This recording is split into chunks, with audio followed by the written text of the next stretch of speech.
Hello, everyone. So it is January. A lot of people have New Year's resolutions or are trying to incorporate new habits for the year. And I'm talking to a lot of people who want to lose weight, want to look different, want to feel different, and have tried so many things in the past that haven't worked.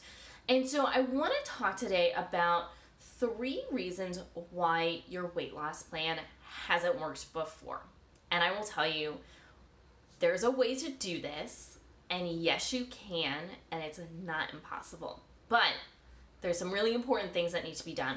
So I will not be talking about what needs to be done. I will be talking about reasons why people fail, and I have a webinar this Thursday, January 14th at 5:30 p.m. Eastern Standard Time, where we'll be talking about how to do this. So make sure you tune in. The link is in my bio. So the first reason why people fail at losing weight, and especially losing weight long term, and a lot of people think, like a yo-yo diet, so you lose some weight, you gain it back, lose some weight, gain it back, lose some weight, gain it back, which is really bad for your body, especially for your heart health. It's really bad and really can be dangerous over time. But the first reason why you failed is because you've implemented a regime that is not sustainable. And this is probably the biggest reason. And especially in January, I've worked in gyms for a long time. And, we get the rush of New Year's resolutioners who, want to lose weight, are ready, are super motivated. And then 4 weeks later, if they last that long, they are out of the gym and not seeing any changes because they were going 5 days a week from not doing anything in the gym 5 days a week for 2 hours, really trying to restrict their calories, giving up, all sorts of foods, giving up drinking, trying to do all these things all at once. And realistically, it's not sustainable. A question I like to ask clients, especially when they first start, and I get a lot of people who want to do, I'm ready to work out 5 days a week right off the bat here. And I say, in 2 years from now, can you realistically work out 5 days a week? And the look I usually get from people is, do I just still work out in 2 years? Or that's kind of a lot to be doing 2 years from now. And yeah, it is. It's not realistic for the vast majority of people. Right now, I do not work out 5 days a week. I'm in the gym 2 to 3 days a week. And I am a fitness professional. This is my full-time job. This is what I do for a living. So think about that. Think about 2 years from now, can you eat the same way? Can you exercise the same way? Can you move the same way? And if the answer is no, it may not be the best solution for you at that time. So number 2 is you're missing something. So a lot of people work out a lot.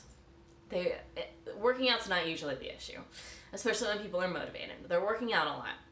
There's calorie restriction, and that's it. And that's all they focus on. So yes, calories in, calories out. It is what, at the end of the day, the science says you need to do to lose weight. However, as someone who has gone through the nutritional therapy practitioner program, who has worked with hundreds of clients, dozens of really specific weight loss clients, there's other pieces, and there's a lot more that goes into weight loss. And I will say specifically for women, there's a lot more that goes into weight loss than just calories in, calories out, and movement. So, and if someone's not focusing on all of these things, this is a big issue. And I'll say probably the number one thing is sleep and stress. If you are sleeping 5, 6, 7 hours a night, or you're sleeping 7 or 8 hours and you're tossing and turning, waking up in the middle of the night, you feel exhausted in the morning, you have to get up and go to the bathroom a whole bunch of times in the middle of the night, you're not going to lose weight, or you're not going to be able to lose a lot of weight, or it's going to come right back. Sleep and stress is super important, and there are mechanisms in our body that will prevent us from losing weight if we are under too much stress, and that includes internal, external stress, And sleep is a huge, huge part of that, because that's where we recover and rejuvenate and regenerate a lot of things. And it's super important. There's a lot that can go into this missing piece, but I will say sleep and stress is probably the number one thing that I see people missing when it comes to a weight loss plan. Number 3, you're focusing on weight loss, on a scale, on a number on the scale, as opposed to fat loss. So, what's the difference and how do you tell? So, weight loss, like I said, is a number on the scale.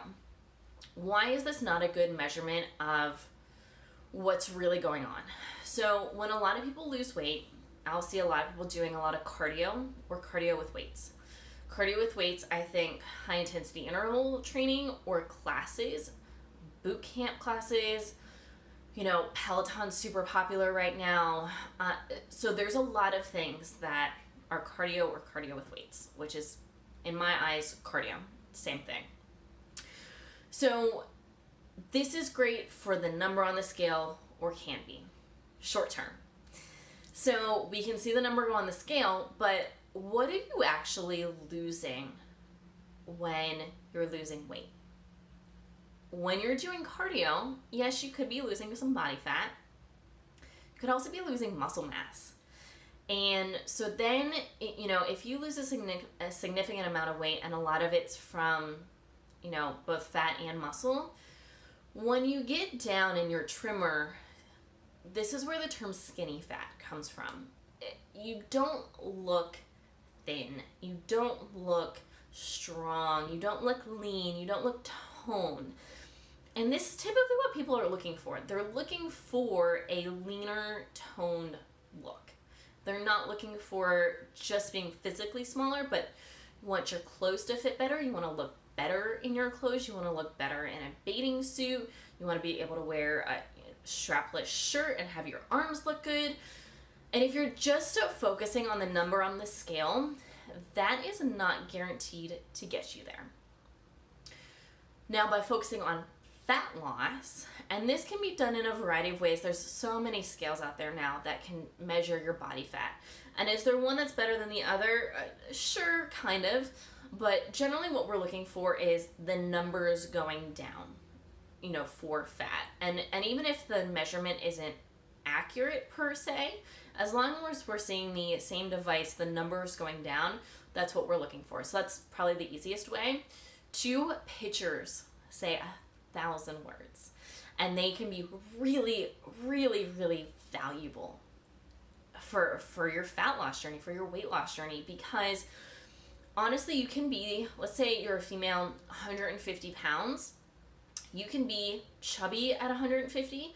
You can also be super lean, toned, look freaking amazing at 150 pounds. And that's totally normal. And that's just what your body is made up of. Do you have more muscle versus more body fat? Are you really toned and sculpted? So there's a lot of different things when we're thinking about weight loss versus fat loss. Another really good way to measure this is by measuring your inches. For women especially, I like to do chest, arms, like the bicep. I like to do around the waist, so that's kind of your smallest part of your waist, around your belly button, around your hips, and then your thighs. Those are really good measurements that we can look at, that if we're focusing on fat loss, we should start to see those numbers start to trend down as we go. Women carry weight differently, so we'll see those numbers change differently depending on how you lose fat. It's really different for everyone. I will say the hips is probably the most common to go first for the average female, but once again, everyone's a little bit different. So those are a little bit better measures. So those are 3 really common mistakes that I see when people are looking for long-term weight loss. So losing the weight, keeping it off long-term. Now, if you want to know the right way to do this, go check out my webinar. The link is in my bio. This is going to be a really great 1-hour-long webinar where I'm going to be talking about so many things. So I will be for sure talking about nutrition, exercise, obviously, but I'll also be looking at a lot of other things here. There's other factors that can affect weight loss. I'm also going to go over really structured, what from a nutrition standpoint, depending on where you are, I'm going to give, some tangible steps of where you can go with this. Same thing with exercise, and then same thing with some of these other things that become really important when we think long-term fat loss. So go check it out. It'll be great.